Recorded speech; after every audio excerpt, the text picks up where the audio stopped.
ladies and gentlemen. It's Friday. I'm in Big D on a short family get-together. Just so happen to be in the same building as Dick Cheney right now. I'll tell that story briefly later. I pretty much already told it. Dick Cheney and more. Hunt Oil, you name it. George W. Bush. I got 5 presidents here in town right now. Speaking of somebody I wish was our president, Ron Paul is scheduled to be calling in any minute now to spend a half hour with us today, and I'm going to bring up a cornucopia of issues. And, you know, I have the guys come in and co-host even when I'm there because I enjoy their ideas and banter, and it's thought-provoking.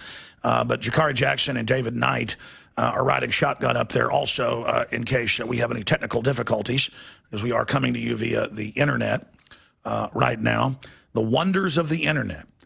And we do have Congressman Ron Paul joining us today. Again, I'm on the road, so I have a couple of my InfoWars Nightly News reporters riding shotgun with us for the next 30 minutes. In case anything cuts out, they'll be able to ask the congressman, former congressman, questions. It's great to have you on with us today, sir. Thank you, Alex. Good to be with you.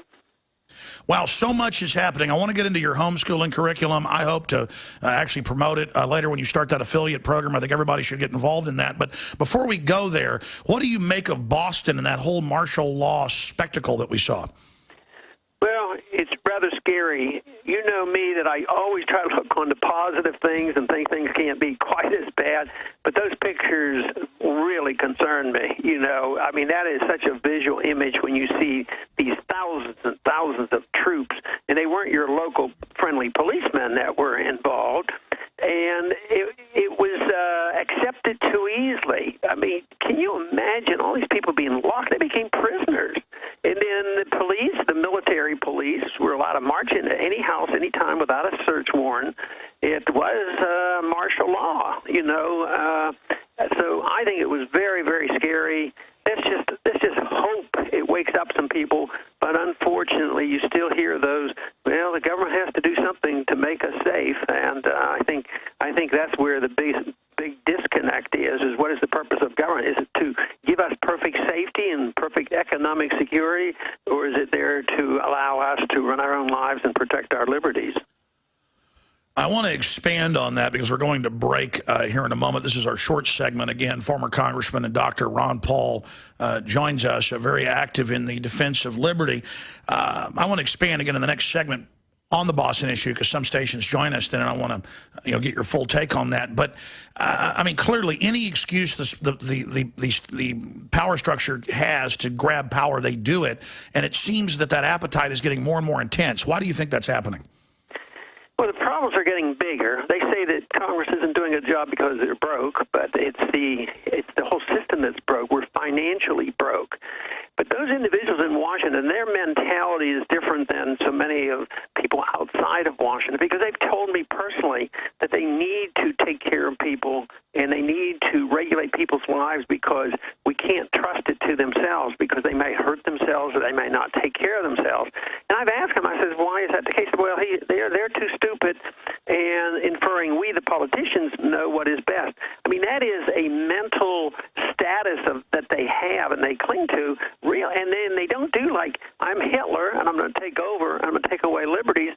I'm doing the Lord's work. I care about people. You've heard the liberals say that they care about people. We don't. But, of course, if you really care about people, you'll protect liberty, and there'll be more production and more people taken care of instead of special interests taking over control of our government and the wrong people benefiting.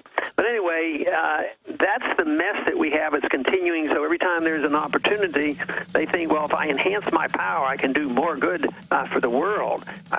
Although there's sinister reasons for us to be going about around the world, most of the people are complacent, and they just go along to get along, and they think, well, we got to go help those people. We got to get rid of that. Absolutely. Congressman, Ron Paul's our guest. I want to expand and flesh that out when we come back because that is so central. Please stay with us. Ron Paul joins us.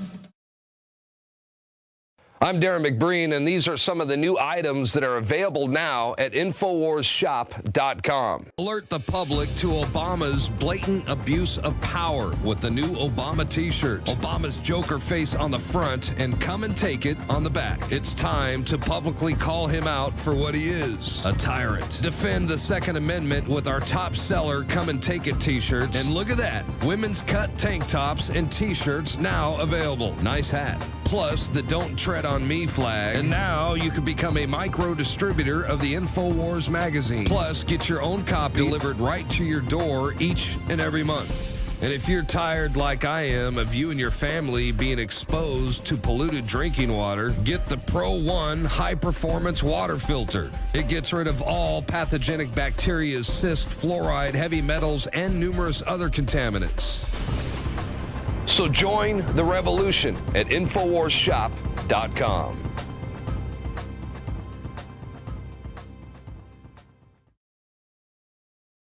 All right, I'm coming to you on the road up here in Dallas, Texas, visiting family, and Congressman Ron Paul joins us as well from Texas via the phone, and we have our reporters riding shotgun with us, and the former congressman is just popping in with a news and analysis update here with us today, and he's going to talk some about the homeschooling curriculum he's got coming out in September that is truly a revolutionary idea that I'm fully behind. But first off, sir, seeing the images of lockdown, saying it's a prison, overriding the Bill of Rights, that is martial law by definition, and now they're saying this is the new way in America, and we've got to have drones now, domestically, and that basically America's a battlefield. We've known this was coming along with the economic collapse that is centralization. What can you say about what Americans can do to reverse this, and your take on what you saw in Boston, former Congressman Ron Paul?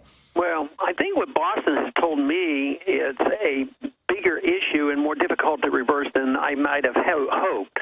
I'm always hopeful. I always want to be positive. I get a lot of people who understand and should do it. But to overcome the power of the Department of Homeland Security, I mean, it looks like they're going to have all the guns. At least they want to have all the guns. They're buying up all the ammunition, but of course they said they would never use it against American citizens. What in thunder are they doing? Then when you witness what went on in Boston, I mean, if this is not martial law, I don't know what martial law is going to look like. But the Constitution has been trampled. The American people have to stand up any way they know how to do it, by spreading messages, reading, studying, getting involved in politics. Ultimately, though, it's education. People have to understand why liberty provides the answers for us. But we have been conditioned probably for 30 or 40 years, and you hear it all the time from the presidents. Their job is to make us safe. One, the liberals say, we want to make you economically safe and secure, and nobody falls through the cracks, and we're going to take care of everybody. But then others say we want to make you physically safe, and governments aren't supposed to do that. Governments are supposed to protect our liberties. Once they decide they're going to make us safe, economically and physically safe, they can only do this by taking away our liberties, and that's where we are. We seek safety rather than liberty, and we were warned about it, and I think we need to re-warn the American people, and they have to know what the goals are in order to establish their priorities. Again, Dr. Ron Paul joins us. You talk about the bullets. You know, we broke that story. Drudge Report forced it into the mainstream media, and they said we're not buying bullets. And then they said, okay, we bought $1 billion. Now it's $2 billion. And then they come out and say, it's a hoax that we're buying bullets, but we did buy bullets. So their lies, their denials have gotten like schizophrenic, where you're reading a headline and they testify, this is a hoax, but we did buy the bullets. And now she said before Congress today, Big Sis, that DHS denies ammo purchases aimed at civilians when the targets are of women and children on record. And the Army manuals say they're training to take on domestic groups. That first document we got 4 years ago said Ron Paul, veterans, gun owners, libertarians, conservatives, Aaron Russo, film owners. I mean, just bizarre. And now all that is mainlined. So what do you say about the intensified lying, or do you disagree? Or are they they not intensifying their lies? Well, you know, they have the major medias on their side, so they paint us as paranoid. And this is our job, whether it's talk shows like yours or our internet programs or whatever we're doing.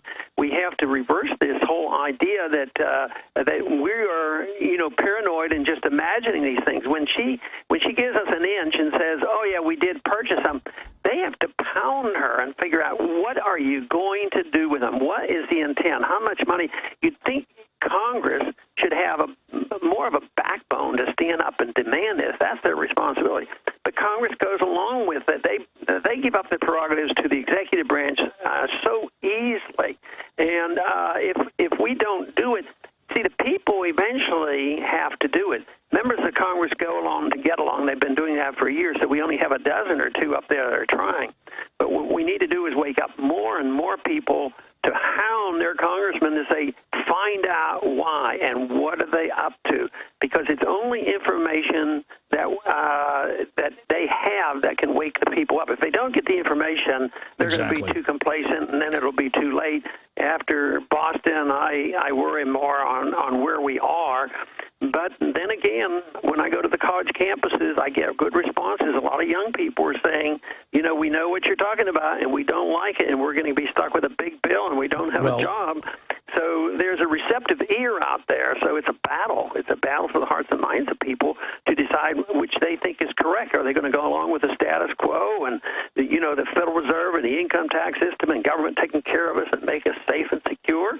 Or are we going to say, it's time, we defended our position that we want our freedoms back and just get the government out of the way? Well, as you said earlier, government claims that it's here to help us, but everywhere government gets involved, it creates dependency and just wrecks society. We've sent our reporters out in Austin, but also in California, not just in Texas, and most people sign petitions to confiscate all the guns, to not just ban carbon dioxide, but dihydrogen monoxide or water. And it seems like you've got two things happening. Either people are getting more awake, or they're getting even more dumbed down, and they're saying, hey, we're a democracy, a 51% vote to make the other 49 slaves, we're going to do it. But in a republic, that actually blocks them. But the federal government's moving forward like it's a democracy. They can do whatever they want. Do you see a collision, a clash of civilizations of informed, high IQ, productive, good people that haven't succumbed to cultural, you know, collectivism and Marxism and globalism, versus the zombie hordes? I mean, this is getting bad, is my point. Yeah. No, I think there will be this collision, mainly because our country is bankrupt. But also, there's more and more people waking up, which I think is very good, and that's beneficial.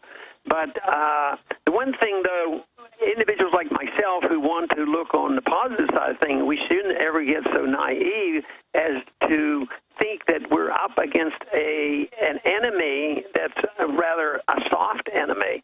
The worse things get, the harder they'll work and the more they'll do to cling to power, under the pretense, of course, of always helping people.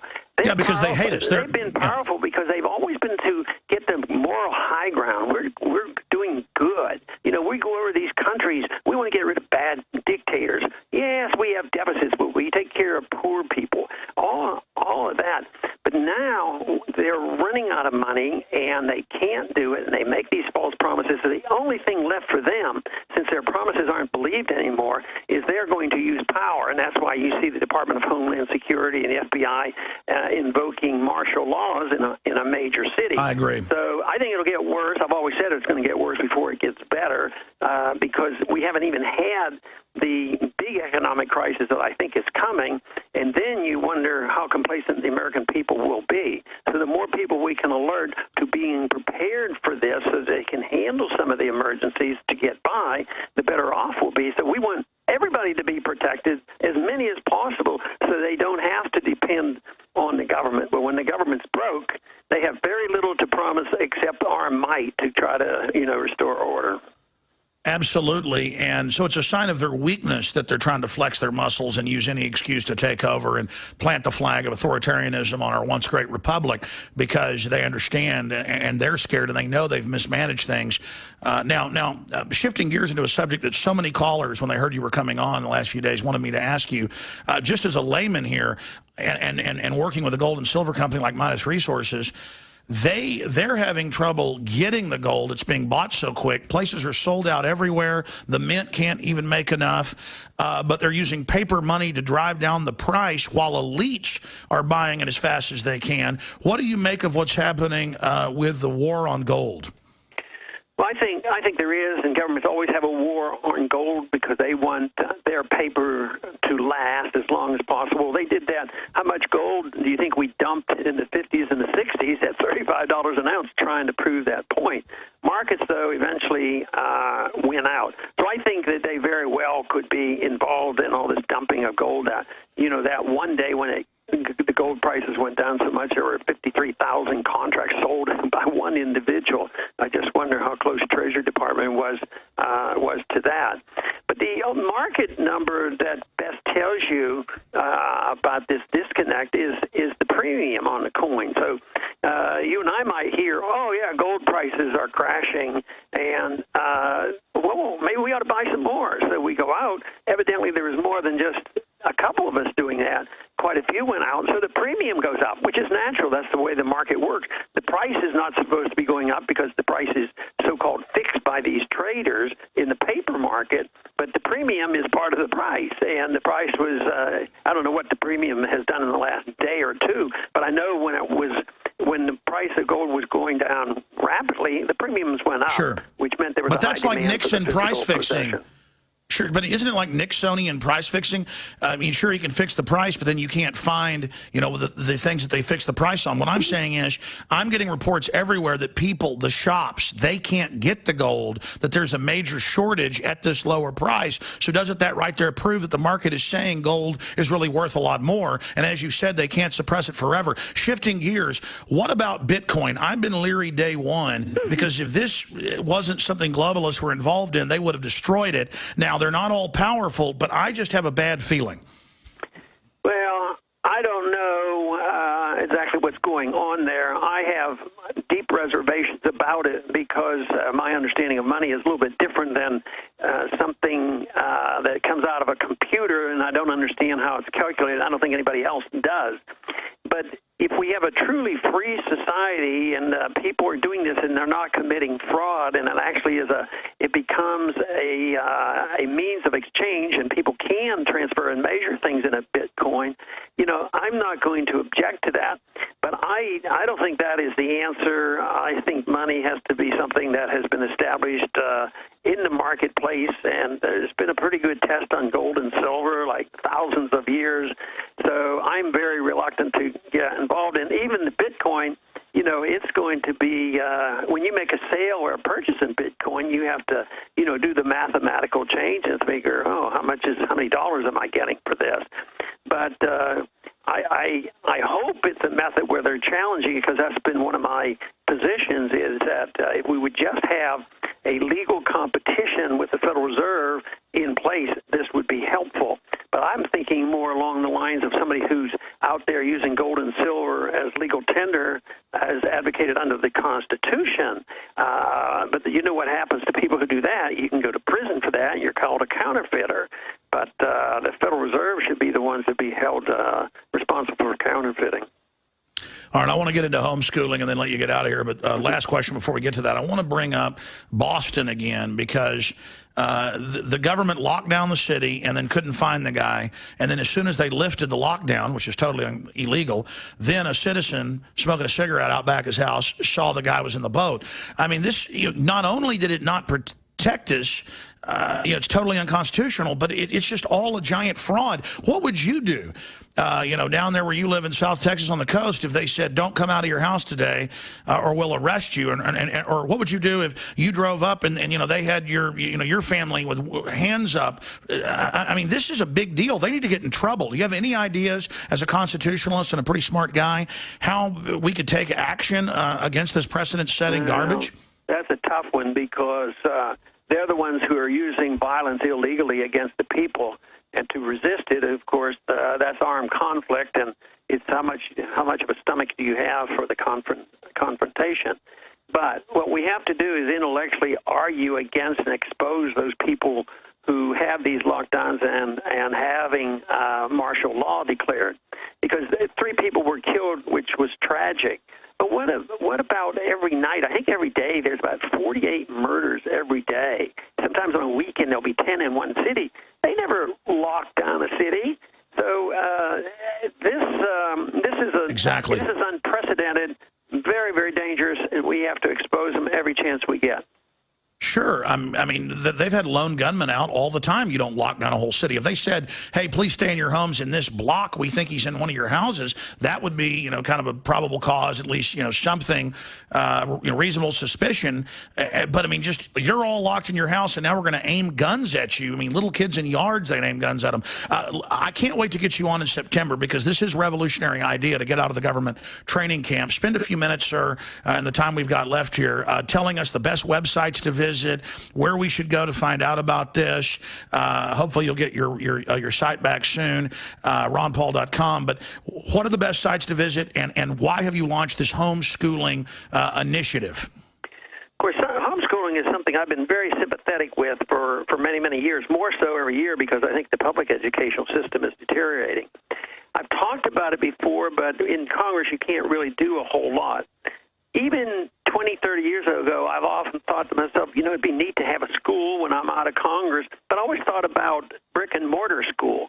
But technology has changed, and all of a sudden, you know, there's a much bigger opportunity to have more students at a much cheaper price, have good education, have it, you know, where it's not very expensive. So I've had some help with this. Tom Woods and Gary North have been working with me on this, and they are great at teaching. And we're going to have math courses and science and history and English. And also, you know, the first six grades is going to be free. You can go and get on there after September and get education the first 6 grades for free. And then the later grades, there will be tuition charges.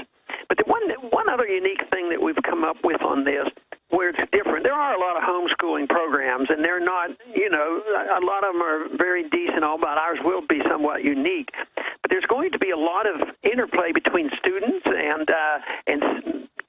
self-teaching, and also it means that the cost will go down, because we're not going to have people buying books. They can if they want, but we want to keep the cost down.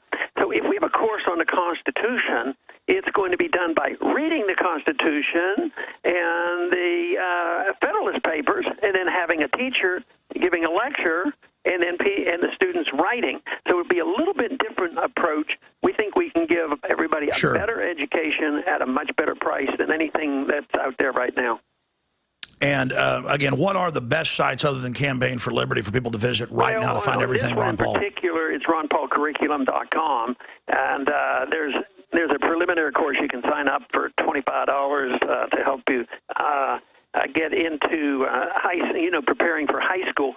But the curriculum really gets started in September. But there is a web page now, and it gives you some information, and it will keep you up to date on. There's a question and answer section on there where people call in. Sure, my wife did it. We printed it off. It's excellent. Well, let me just say this, then I'll let you get out of here because you've got to go. When I first talked to you before you went live on air, we were talking about, promoting it and how important it is, and you were talking about how it's free for people through the first 6 grades, and then almost apologizing for selling it. Listen, we have gotten the liberty movement to fund each other and to vote with our dollars, and we'll take the economy back, as you know, through markets. It's time. The media attacks us, the establishment that lives off our tax money and corporate welfare, that you sell a book or I sell a film. Ladies and gentlemen, you either spend your money with websites like drudgereport.com, clicking on the sponsors, Ron Paul's sites, my sites, you spread the word about us or we're done. Okay, this is war bonds. Ron Paul, he lives in a modest house, could sail off into the sunset. He's at 76 years old or whatever it is, fighting every day because he has a passion for liberty against the authoritarians. And this is a revolutionary act, taking our kids back from these scum. So, sir, I'm going to get behind your curriculum, and I salute you. When it comes out in September, everybody should buy it and give it to their family members if they won't buy it. Everybody should support this 110%, Congressman. Wonderful. It's good being with you today. Thank you so much. We'll talk to you soon. Thank you. All right, there he goes, ladies and gentlemen. I mean, it's bottom line. Bottom line.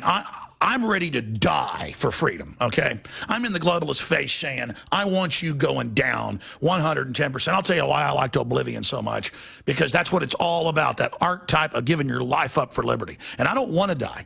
But you know what? I love liberty so much, I'm not afraid of them, even though I know how horrible they are. I know the things they could do. Every time I look at my children and know they could come after them, and they've threatened my family, I just look at them and I commit. And you know, I'm a slob on air half the time. I'm burnt out, ladies and gentlemen. I cannot unplug. I dream about this stuff.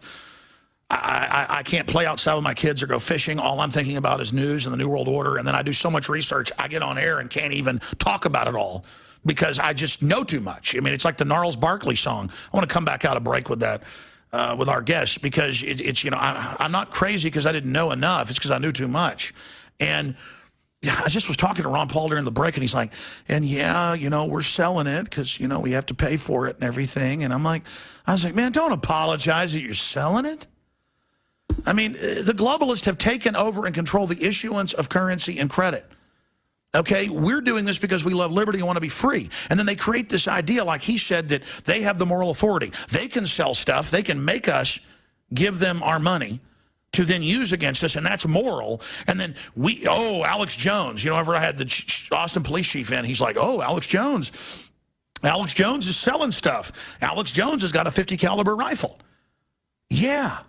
And I'll sell my house and the little bit of real estate I've got and all my guns if I ever have to keep Infowars.com going. I will live in a rat-infested trailer before I ever stop spending my money on fighting the New World Order. But yeah, I like nice things. I like being comfortable. But that's not my God. You see, my God is liberty and is life and is freedom. That's why I take the money you give us by buying the great products we promote and hire more reporters and get better equipment and I'm building studios. I have a dream to bring these people down. I'm a builder. I want to build things. I want to construct things. I want to build an architecture of freedom. I want to lead the way out of this with you right beside me and in front of me and behind me. I have a dream of liberty. I have a dream of freedom. I have a dream of my children not being slaves. And I am sick of the globalists having the moral high ground while they use our tax money against us that we're not supposed to sell stuff. I skip this network commercial. You know how much money that costs the network? I can't, there's nothing they can do because I just won't be on the network if they try to stop me. And it's bad that I do it. I don't even plug products here on air like I should. Buy everything at Infowars.com, InfoWarsStore.com. Buy the water filters, buy the seeds, buy the T-shirts, buy the videos. It's all about warfare against evil, warfare against death. We're about life, period. We're about life, period. That's what we stand for. I have a dream. Life, enlightenment, liberty, freedom. Visit Infowars.com and PrisonPlanet.com. When you're on the site, you can also tune in 24 hours a day to my daily radio broadcast. There's also a free iPhone app to listen to the syndicated radio show when and where you want.